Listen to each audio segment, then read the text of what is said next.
Studio Series, my truest and most enduring love.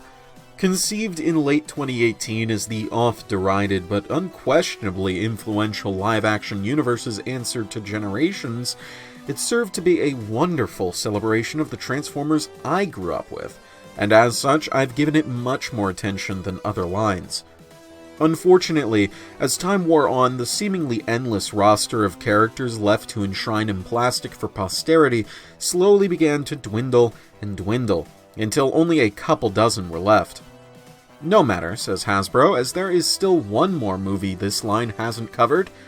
So, 2 years in, we were met with the Studio Series 86 subline imprint, where all your favorite characters from 1986's The Transformers the Movie would finally come out. Except Cyclonus, and Galvatron, Rodimus Prime, Unicron, the Quintessence. Well, it turns out the movie's cast would be split roughly evenly between Studio Series and Kingdom to make room for the latter line's Furry Brigade. Myself, I was pleased with this compromise, as 86 didn't quite eclipse the Bayverse characters as some feared. Waves have tended to alternate between entirely G1 and entirely Bayverse, with some mixing in between. So, who will be the lucky bot to introduce us to this new subline? Why, someone who was barely in the movie itself, of course. Welcome to Kit Reviews. My name is Kit, and today we'll be taking a look at Transformers Studio Series Deluxe Class Autobot Jazz.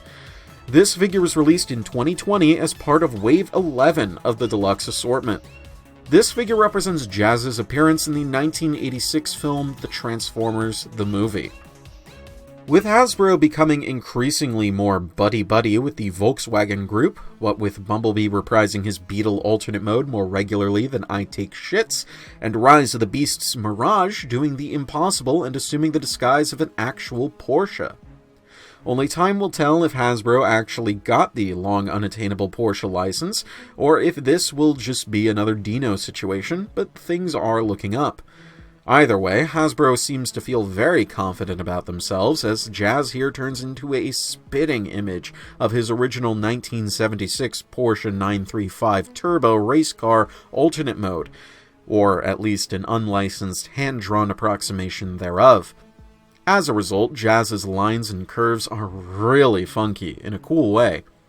He's all squat and bouncy, and I love the way the rear fenders just flare out like that. He's got a lot of junk in the trunk, literally, as his big smelly toes are sticking out the back as if he's not actually a Transformer, but just some guy in one of those really impressive Transformers costumes that you'd see on YouTube back in 2009. As far as the sculpt goes, this is really the only egregious affront to the senses, and it's made even worse since the feet are painted silver instead of something more appropriate for a race car's rear bumper. They just look like big robo shoes and don't gel with the style of this mode, if there was a style to begin with. What this figure tries to make up for with sculpting is a stark lack of a paint job. Most of the budget is eaten up by covering the clear plastic roof in white, leaving hardly any for his iconic stripes or other race car paraphernalia.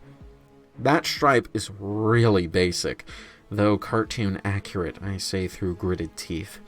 It's just one long blue ribbon overlaid with a sliver of red. There's an Autobot symbol up front, but no number whatsoever on the hood. You know, for as shit as Power of the Prime's Jazz was, at least it had a nice paint job. And that one had to cover up even more clear plastic. Reveal the Shield Jazz goes for the same stripe pattern as seen here, but also keeps that motif going on the fenders, which are completely blank on the Studio Series release. What this one has on the prior two are painted rims, but naturally the front ones are fucked up because of the peg. And don't even get me started on the numbers. They're written in basic bitch Arial black, with no style or substance to them. I don't really care that he's sporting a 14 instead of a 4 or whatever. Hey, I prefer Alonzo to Norris any day of the week, and I don't think any of the numbers are iconic enough to really be up in arms about such a minor change. It's probably a reference to some kind of Transformers media, but of course there are Twitter-tards that will willfully construe it as some kind of dog whistle. In short, this mold was a great blank canvas. It could have lent itself to some amazing deco work. But that's all it is in the end, a blank canvas. I've never liked Jazz's transformation. When he first came out, my friends thought I was crazy when I said this is one of the blandest, most uninteresting transformations I've ever come across. When Vangelis reviewed that one third-party mind wipe, he described it as designed by computer, and I cannot think of a single phrase that describes Jazz any better. I seriously doubt a single human being actually put an ounce of thought or creativity into this transformation. And this isn't even mentioning the clear plastic parts. Not only is the windshield fixed to a rather tight pin joint, whose connection to the hood is through a very tight slot, but the rear window, also made of clear plastic mind you, has to flex slightly to fit inside the resulting backpack. There have been reports of breakages in these areas, but mine seems to have remained intact just fine so far. I'm not saying he's going to explode on you. He won't, as long as you don't manhandle this thing, so don't manhandle this thing. Assuming you indeed have the fine motor control of at least an 8-year-old, you'll be met with Jazz's swanky robot mode. This is where I begin to forgive some of the missteps taken in alternate mode, but new ones also seem to crop up anyway. More on that later. Even though the transformation is an utter bore, I never fail to stop and admire this mode once it's complete. Like a light at the end of a tunnel, you might say. For better or for worse, Jazz's robot mode proportions are dead on, and I can't help but feel a little impressed. Well, I'm not exactly busting out the character models to compare, but he looks close enough to my eyes and has the added benefit of appealing to my tastes. He is a tall drink of water, if you catch my drift. This mode is also a lot more visually appealing, thanks in large part to all the new bits of black revealed through transformation. The shoulders, hands, waist, and shins are all black and do their part to break up the uninterrupted sea of white from earlier.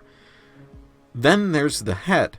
Jazz meets us with a stern expression on his shiny silver face, though his baby blue visor helps bring him closer to cool and aloof than resting bitch face. Maybe I should get one. Still, as accurate as the shapes and colors are, it would have been nice to see at least a hint of a smirk, though taking a future subject into account, maybe it was for the best to stick with a neutral expression. The silver and baby blue are extended to Jazz's midriff and belt, which create a nice colorful focal point when coupled with the red and blue on his chest. It's probably all a ploy to make you think he's more colorful than he actually is. The shins are awash with silver on these huge grates that explain whatever the fuck the Generation 1 figure's feet were supposed to be, and this is where a major problem with this mode rears its ugly head. First of all, the calves are entirely hollow due to transformation.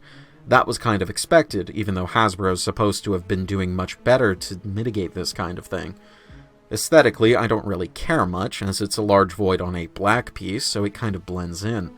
What's really chapping my ass are the piss-poor connections on his knees.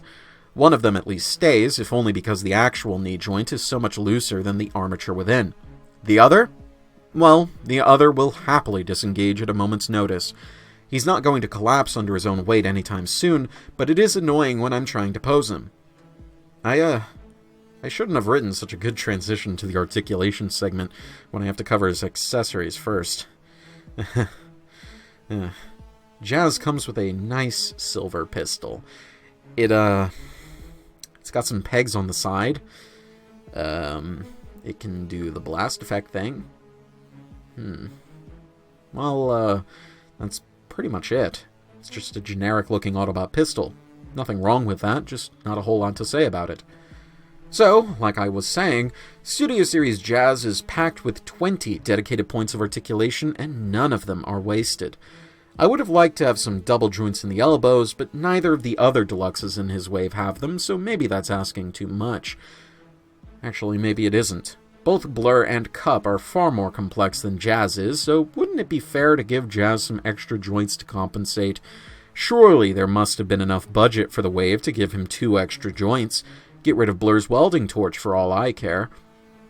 Still, it's not as if Jazz's existing elbows aren't at least passable. When coupled with his hips and ankle tilts, you can easily put him in a sassy stance.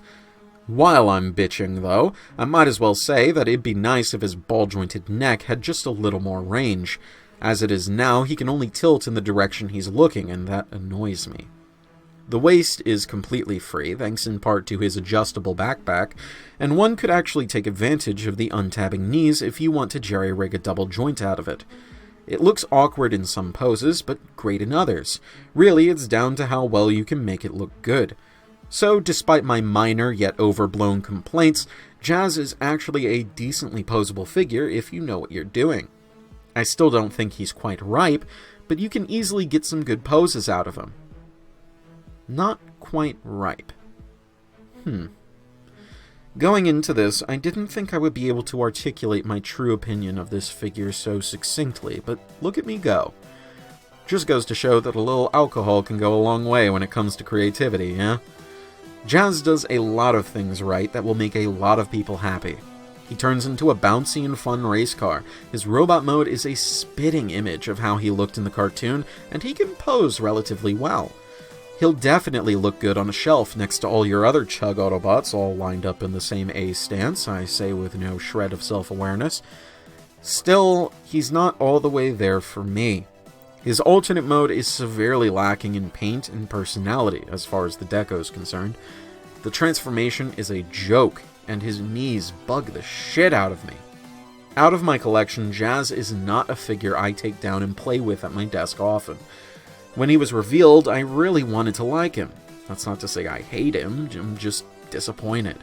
It just sucks, because to this day I still don't think Jazz has had a truly great figure at this scale. Reveal the Shield comes closest, but he does have his issues. While I'm perfectly happy with the Titans Return versions of Blur and Cup, though the Legends versions obviously have the better colors, but you get what I mean. As far as my ranking system goes, I don't think a single word can encapsulate him quite like crummy. If you liked this video or otherwise found it helpful or informative, then please subscribe for more reviews like this in the future, and feel free to suggest topics for future reviews in the comments. When we return, we'll be taking a look at one of Jazz's wavemates, one I think gets a little bit of a bad rap. This has been Kit Katastrophe. Transform and roll out.